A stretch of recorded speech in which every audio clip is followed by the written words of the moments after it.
I first came across the idea of confidence being different from self-esteem in my own life when I encountered it firsthand. And this was many years back at the first job that I've now mentioned a handful of times as a consultant.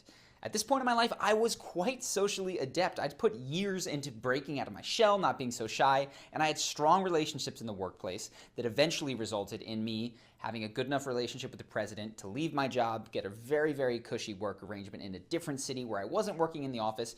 All of that thanks to my social acuity at that point. But that wasn't the whole picture. In fact, the most critical piece that was missing in my life was this self-esteem. Because at that time that I was working as a consultant, I fancied myself a writer. And I was a philosophy major for 4 years in college.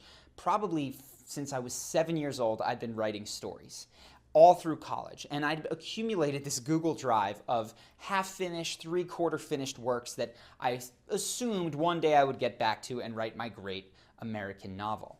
Now, this wasn't something that was at the forefront of my mind, but I came across the Nathaniel Branden book, 6 Pillars of Self-Esteem, and I started doing these sentence completions while I was still at this job. And what came through for me consistently was if I were more confident, I would finish my writing and I'd find a way to publish it. And that was coming through over and over and over again. I would stop deluding myself that a writer is someone who creates half of a piece and a draft and has 300 drafts sitting there, but nothing that anyone has read since their college professor. And it was these sentence completions that really went, wow, I am a bit of a fraud in this regard, because I think of myself as this writer who just happens to be a consultant, but when I look at my behavior, I'm a consultant who writes kind of for fun some of the time and nobody has ever read it.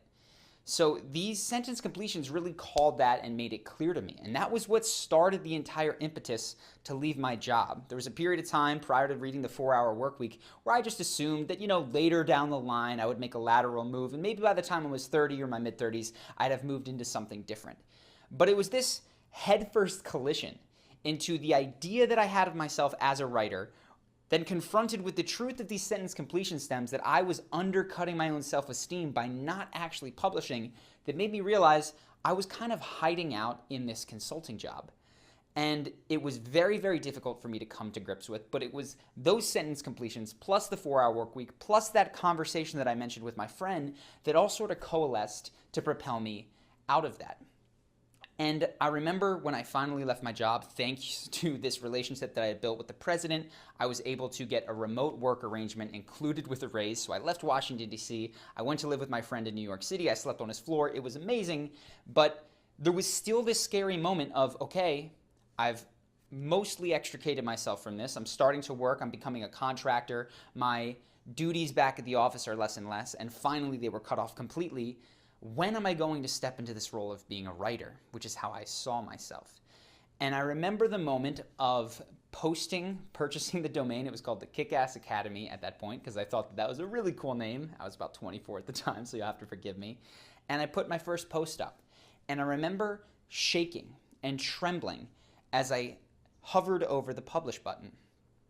And it was only just in a moment of freak out, I hit the button and I ran away. I couldn't even look at my computer. Now, of course, when I came back to the analytics later in the day, no one had seen it. I'd had this big image that people from my life would look at it and judge me, but of course, no one even watched it, which entered a whole new phase of my life, which was getting people to read what I had written.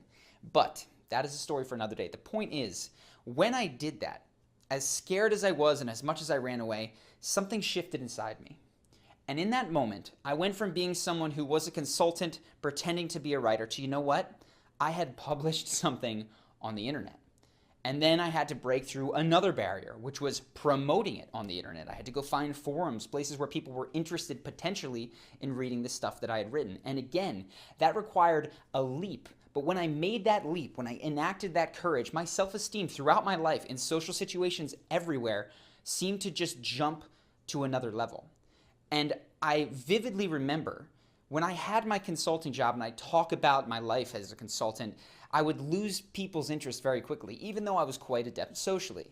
But when I was sleeping on the floor of my friend's apartment, writing articles that very few people were even reading, and people asked me what I was up to, that was when I found myself really connecting the most with people. Something about the decisions that I had made was coming through in the way that I was portraying myself because I was finally living up to my own values. And this is really what self-esteem is. It's your reputation with yourself.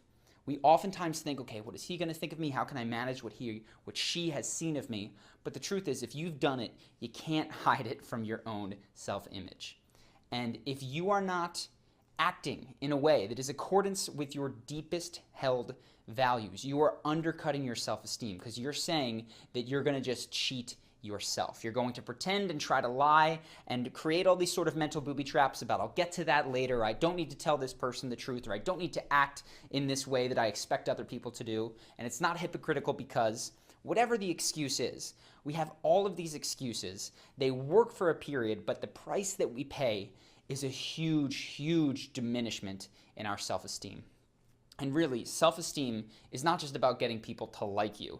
It's about taking those leaps in your life that can transform it. And for me, that was entrepreneurship. For you, it can be anything. It could be entering into a relationship, exiting a relationship. And that's what I want to talk about now. Where in your life do you not just want to say the truth, but do you want to live the truth? Do you want to abide by your values, step not just into honesty, but into integrity?